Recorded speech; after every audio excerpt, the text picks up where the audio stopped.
Hello, my name is Dominic Fahey. I'm the Technical Manager of Geodirectory Limited, and in today's short video I'm going to demonstrate how to run queries in Access 2007.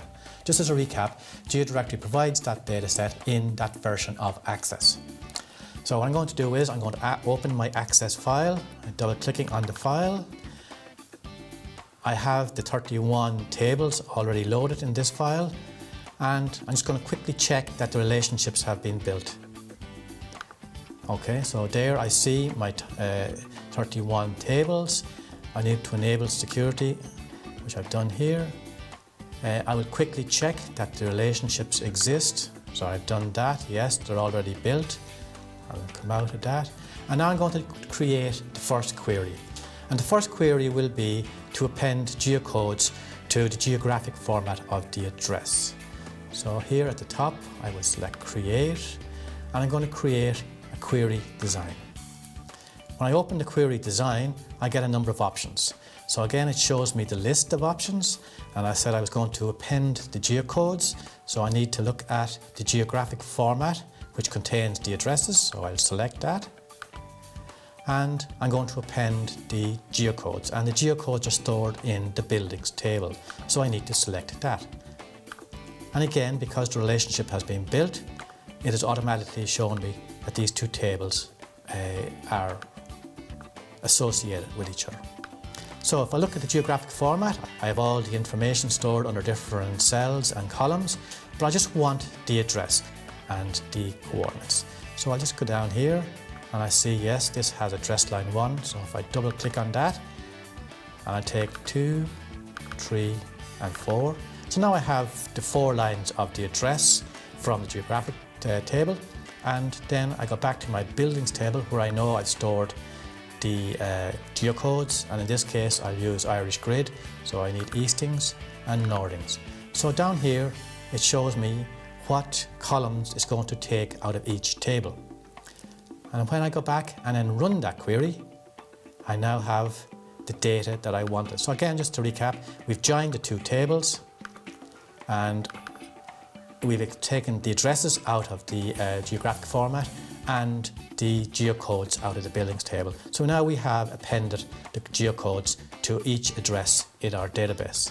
If I want to save that query for further use, I can either just go X, and it will ask me, do I want to save it? I say yes, and I will give it a name, geocodes. So now I can run that query at any time in the future. So for my next query, I'm going to do a little bit more complicated by bringing in 2 or more tables. So I go back to Create, Query Design. Now, the buildings table is normally the table that you will always use in your queries. So that would be the center which all other data hangs on. So in this case, what we're going to do is append the townland to the address. I know the address is stored in the geographic format, so I'll just go for geographic format, bring in that table, I will add that, and I know that the townlands should be in the townlands table, so I'll look for the townlands table, I'll bring in that. Now you will notice here in this case, it didn't automatically generate the link, so you have to think, why would that be the case?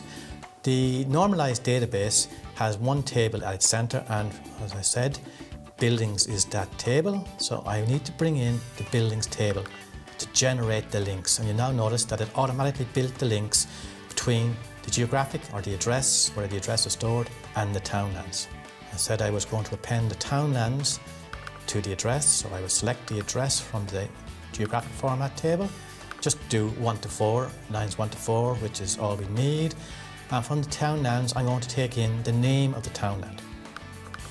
Now, I don't need any information from the buildings table. I just use that table to link the other two, and I will run that query.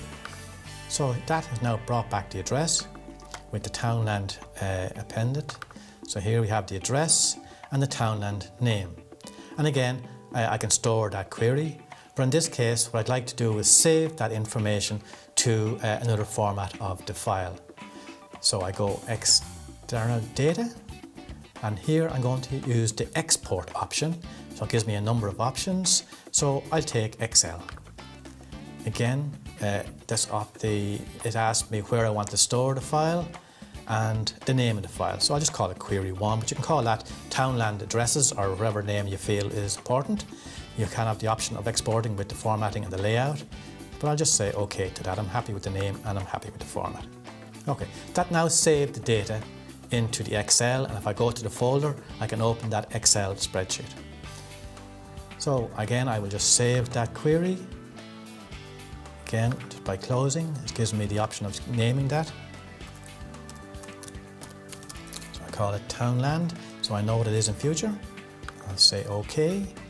And again, I will just, when I look down here, under the Queries tab, I see I have my 2 queries. So if I just click on Townland, it reruns that query automatically. I get my addresses and I get my Townland name. So just in summary, we've done 2 short queries. We showed you how to extract data from different tables.